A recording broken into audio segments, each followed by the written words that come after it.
দেখেন এই ছাগলটা মেউতি তোতা, এর মুখ পাঁচটা দেখেন কত সুন্দর। এটাও একবার বাচ্চা দিয়েছে। এই ছাগলটাও আমি বিক্রি করব, যদি কারো প্রয়োজন মনে করেন তাহলে আসতে পারেন, এসে যোগাযোগ করতে পারেন। আমার এই ধানতলা হরচন্দ্রপুর গোট ফার্ম। যদি মনে করেন যে আপনারা ভূগোলের লোকেশন দেখে চলে আসবেন তাও আসতে পারেন, অসুবিধা নেই। এখানে কোনো চিটারি ব্যবসা হয় না, অরিজিনাল আমার বাড়ির মাল। এটা কবার বাচ্চা দিয়েছে? এটা একবার বাচ্চা দিয়েছে।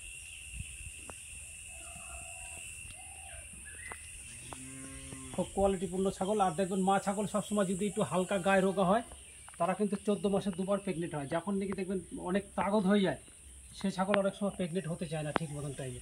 কিন্তু আমার বাড়ির ছাগল সব 14, একটু হালকা গায়ে রোগা, অনেক ছাগল তো হালকা গায়ে রোগা। মা ছাগলরা একটু রোগা হলে ভালো হয়, সবসময় প্রেগনেন্টটা ভালো হয়, বাচ্চাও ভালো দেয়। আর দেখবেন যত বডি তাগদ তারা কিন্তু ঠিক মতন বাচ্চাও দেয় না, প্রেগনেন্টও হয় না।